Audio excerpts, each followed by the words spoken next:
नमस्कार दोस्तों, स्वागत है आपका माई गुरु एजुकेशन में। तो इंडस्ट्रियल डिस्प्यूट एक्ट 1947 की सीरीज़ में आज की क्लास हमारी बहुत ज़्यादा इंपॉर्टेंट रहने वाली है। और आप हमसे वेरियस सोशल मीडिया प्लेटफॉर्म के थ्रू जुड़ सकते हैं, जैसे कि इंस्टाग्राम, टेलीग्राम, फेसबुक। आप अपने कमेंट्स और सजेशन हम तक पहुंचा सकते हैं। तो स्टार्ट करते हैं आज की क्लास। देखो, आज की क्लास के टॉपिक हमारे बहुत ही ज़्यादा इंपॉर्टेंट रहने वाले हैं। एग्जाम में कई बार इनके डेफिनेशंस और इनके बीच में डिफरेंसेस पूछे जा चुके हैं। तो कौन कौन से टॉपिक पढ़ने वाले हम? सबसे पहले हम लोग क्लोजर और लॉकआउट के बारे में पढ़ेंगे, उनके डिफरेंसेस देखेंगे। उसके बाद ले ऑफ और रिट्रेंचमेंट, बहुत ही ज़्यादा इंपॉर्टेंट, मोस्ट इंपॉर्टेंट टॉपिक है। इनके डेफिनेशंस और इनके बीच के जो डिफरेंसेस है, तो इन सब टॉपिक को हम वन बाय वन कवर करने वाले हैं। तो सबसे पहले हम स्टार्ट करते हैं क्लोजर से। तो सबसे पहले हम इसका सेक्शन देखते हैं। सेक्शन क्या है? Section 2 clause double C. देखो, सी से क्लोजर होता है, तो आप इसको मेमोराइज कर सकते हो। तो क्लोजर का सेक्शन क्या है? Section 2 clause C. और क्लोजर होता क्या है? देखो, closure means the permanent closing down of a place of employment or part thereof. यानी कि आप परमानेंटली किसी बिज़नेस को, किसी भी अपनी कंपनी को, फैक्ट्री को, जहाँ पे भी आप एम्प्लॉयमेंट प्रोवाइड कराते हो, उसको बंद कर रहे हो, या फिर उसका कोई डिवीज़न या उसकी कोई ब्रांच या उसका कोई पार्ट आप उसको क्लोज़ कर रहे हो परमानेंटली।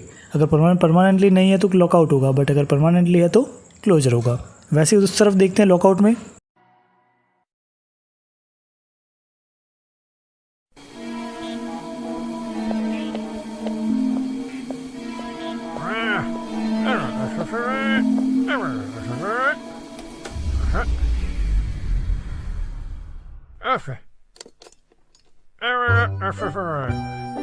तो लॉकआउट का सेक्शन क्या है? Section 2 clause 1।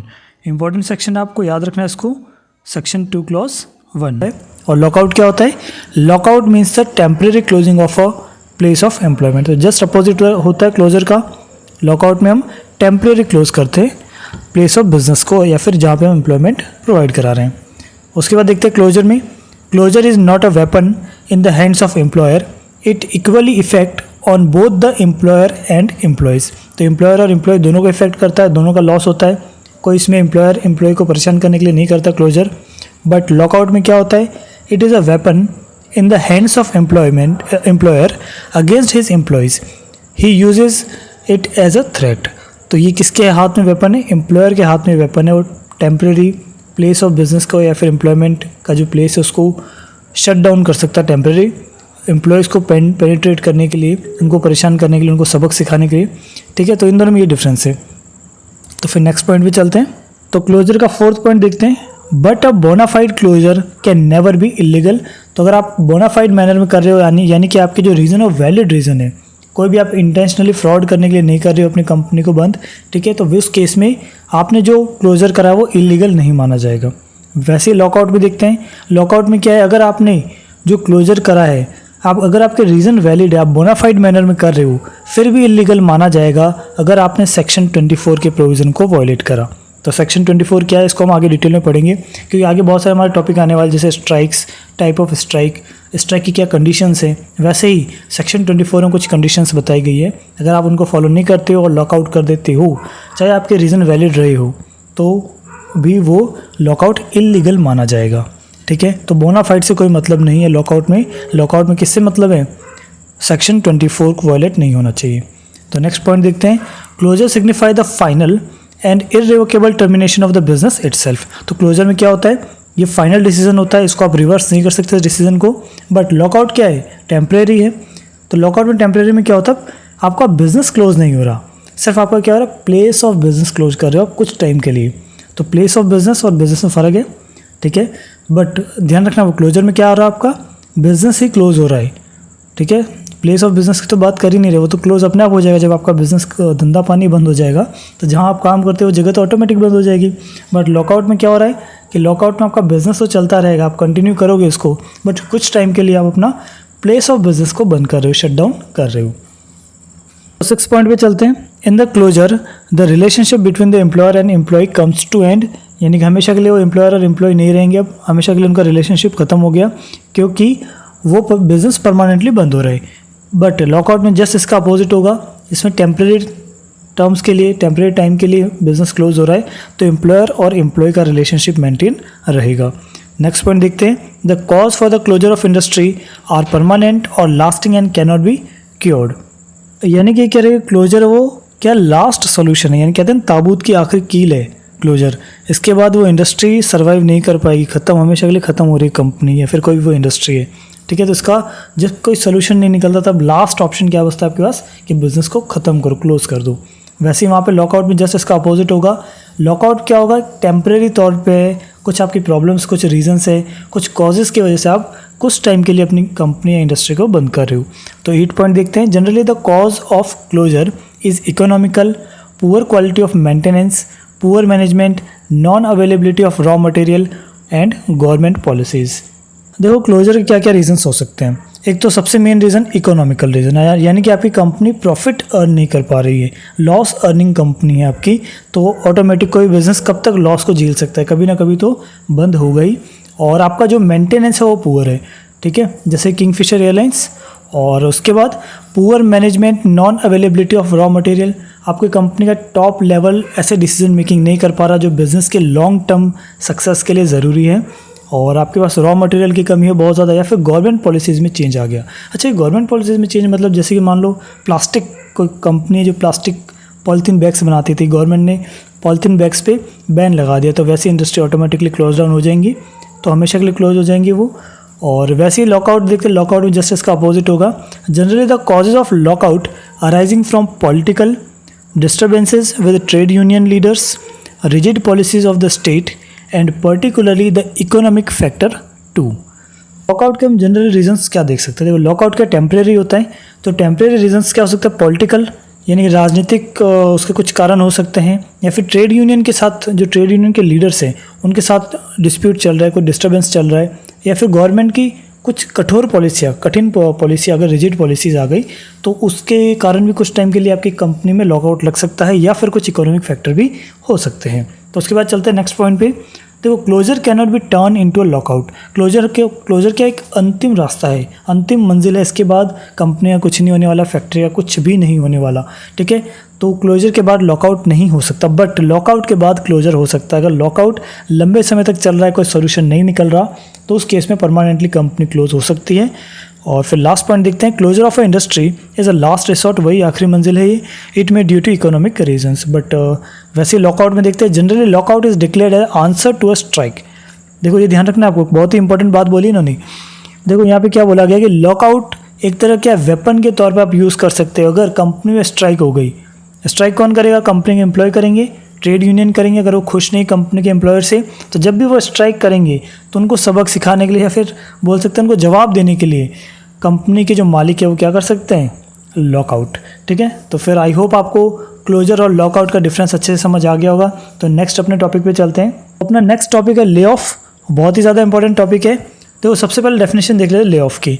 It is a suspension और टर्मिनेशन ऑफ एम्प्लॉयमेंट विद और without notice bye an employer और मैनेजमेंट। तो इसमें क्या कर रहे हो आप, एम्प्लॉयज़ को सस्पेंड कर रहे हो या फिर जॉब से टर्मिनेट कर रहे हो, उनके एम्प्लॉयमेंट से निकाल रहे हो, चाहे नोटिस दिया हो या फिर नोटिस नहीं दिया हो। इसके डिटेल में हम आगे बात करेंगे, बट अभी इतना ध्यान रखना है कि आप क्या कर रहे हो, एम्प्लॉय को टेम्परेरी जॉब से निकाल रहे हो, परमानेंटली नहीं निकाल रहे। ध्यान रखना है आपको, ले ऑफ में क्या करते हो आप, सस्पेंड या टर्मिनेट करते हो, एम्प्लॉयमेंट को ख़त्म कर रहे हो, एम्प्लॉयज़ को ख़त्म नहीं कर रहे, एम्प्लॉयज़ को जॉब से नहीं निकाल रहे हो आप, सिर्फ क्या कर रहे हो, उनको रोज़गार देना बंद कर रहे हो। तो कुछ टाइम के लिए एम्प्लॉयर या फिर उसका मैनेजमेंट कुछ टाइम के लिए रोज़गार देना बंद कर देता है अपने एम्प्लॉयज़ को, ठीक है, टेम्परेरी उनको सस्पेंड करता है। और इसमें क्या होता है कि लेड ऑफ कंपनसेशन पे किया जाता है एम्प्लॉयज़ को। देखो लिखा हुआ है, the laid off employees are paid laid off compensation. All the laid off employees should be taken back in their usual post as soon as the lay off lifted out. जैसे lay of ख़त्म होगा उनको वापस उनकी post पे वापस ले लिया जाएगा, उसमें कोई प्रॉब्लम नहीं है।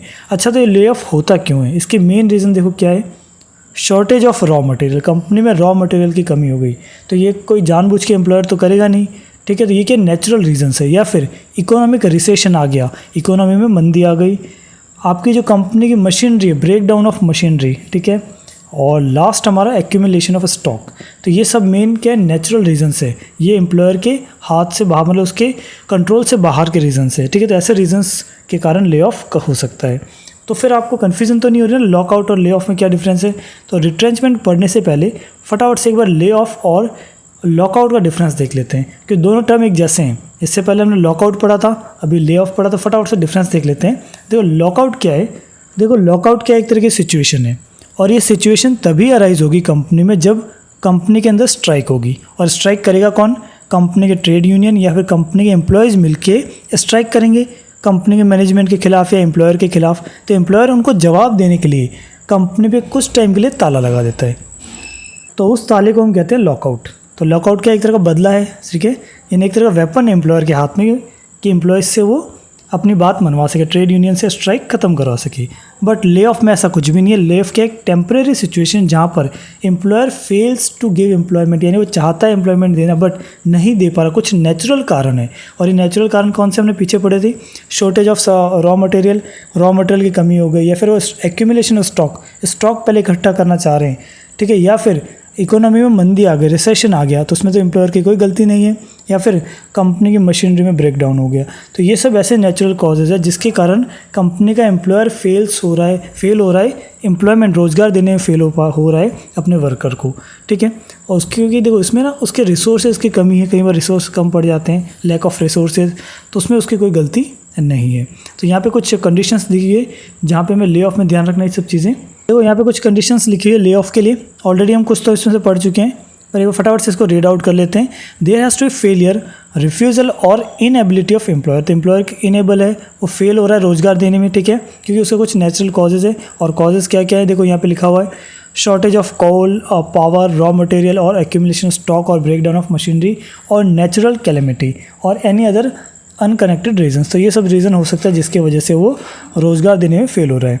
The name of the laid off workers should be necessary feature on the muster roll of the establishment. जो एम्प्लॉयमेंट जो रजिस्टर होगा कंपनी के अंदर, मस्टर रोल क्या होता है? जिसके अंदर हाजिरी लगती है, अटेंडेंस लगती है एम्प्लॉयज़ की, वर्कर की, तो उसके अंदर वर्कर का नाम होना ज़रूरी है, तभी तो आप उनको कंपनसेशन दोगे। हमने पढ़ा था ना कि लेड ऑफ कंपनसेशन पे किया जाता है, ठीक है। Said worker should have not be retrenched. देखो रिट्रेंच नहीं करना चाहिए। रिट्रेंच का क्या मतलब होता है? छटनी। इसको हम आगे पढ़ने वाले हैं रिट्रेंचमेंट को, ठीक है। तो फिर चलते हैं अपने नेक्स्ट टॉपिक है रिट्रेंचमेंट पे। रिट्रेंचमेंट देखो बहुत ही इंपॉर्टेंट टॉपिक है रिट्रेंचमेंट। इसका सेक्शन आपको ध्यान रखना है। सेक्शन क्या है? सेक्शन 200, ठीक है, 200 भी बोल सकते हो आप।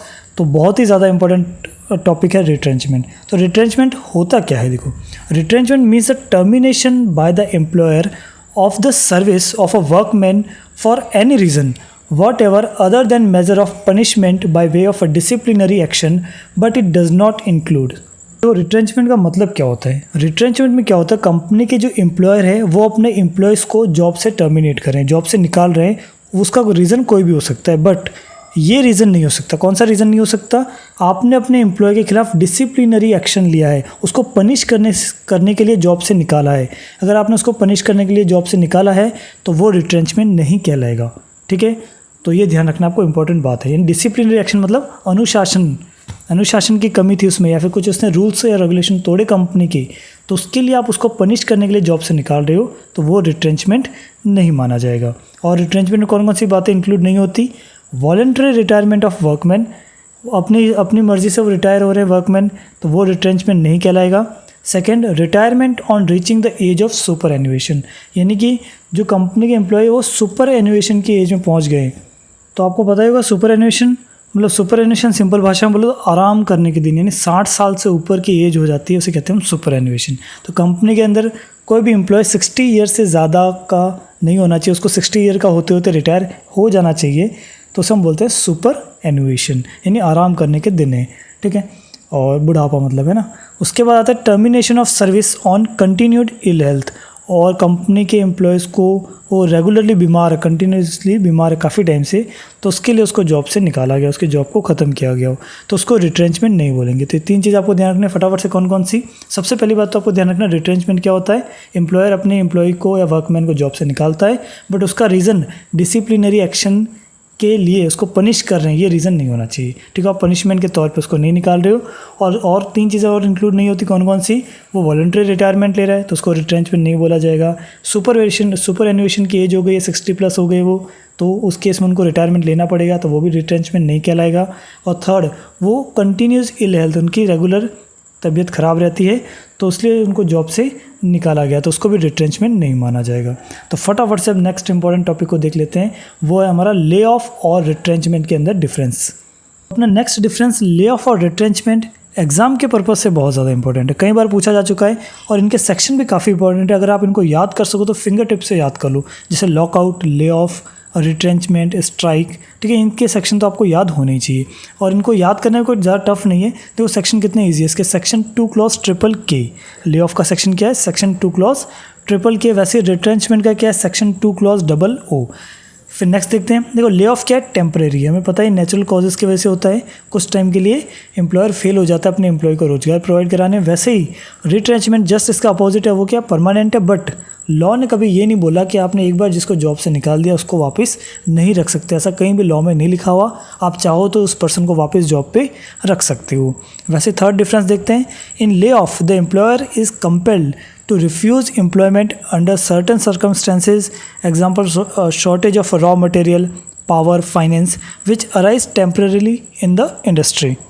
देखो ले ऑफ में जो रीजंस होते हैं वो नेचुरल रीजंस होते हैं, जैसे हमें पता है रॉ मटेरियल की कमी हो गई, पावर की कमी हो गई, फाइनेंस की कमी हो गई, या फिर इकोनॉमी में मंदी आ गई, रिसेशन आ गया, तो ये सब नेचुरल कॉज है जिनकी वजह से ले ऑफ होता है। बट रिट्रेंचमेंट में क्या होता है, एम्प्लॉयर अपना बर्डन को कम करना चाह रहा है, उसके पास ज़्यादा एम्प्लॉई है बट उसके पास इतना काम नहीं है, ठीक है। वो अपने ऊपर जो बर्डन है, फाइनेंशियल बर्डन है, उसको कम करने के लिए कुछ एम्प्लॉयज़ को छटनी कर देता है। रिट्रेंचमेंट वर्ड का मतलब क्या होता है, छटनी करना, यानी कुछ एम्प्लॉयज़ को जॉब से निकाल देना। और फिर नेक्स्ट देखते हैं, where the employer declares lay off the industry stop its function. जब एम्प्लॉयर डिक्लेयर कर देता है ले ऑफ तो इंडस्ट्री में काम होना बंद हो जाता है। जबकि रिट्रेंचमेंट क्या है, ऑन गोइंग प्रोसेस, यानी एम्प्लॉय में जो कंपनी का एम्प्लॉयर है वो ताला नहीं लगा रहा, कंपनी पे काम चल रहा है, बट वो क्या करता है, कुछ एम्प्लॉयज़ को रेगुलरली अपने वहाँ से रिट्रेंच कर देता है, उनकी छटनी कर देता है।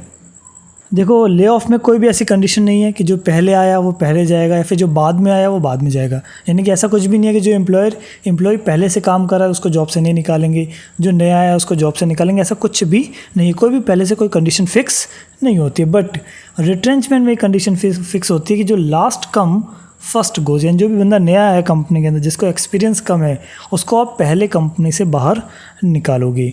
तो नेक्स्ट डिफरेंस देख लेते हैं, laid off employ are paid off laid off compensation, the payment of gratuity does not arise in lay off. देखो ले ऑफ में क्या होता है कि आप लेड ऑफ कंपनसेशन पे करते हैं, क्योंकि आपके नेचुरल कारण की वजह से आप एम्प्लॉय को रोज़गार नहीं दे पा रहे, तो उनको कुछ ना कुछ कंपनसेट तो आप करोगे, बट हाँ आप उनको ग्रेच्युटी पे नहीं करोगे, ठीक है। ग्रेच्युटी की लाइबिलिटी आपके ऊपर कंपलसरी नहीं होगी। बट रिट्रेंचमेंट में जस्ट इसका अपोजिट होता है, आप उनको रिट्रेंचमेंट कंपनसेशन तो पे करोगे बट ग्रेच्युटी भी साथ में पे करोगे।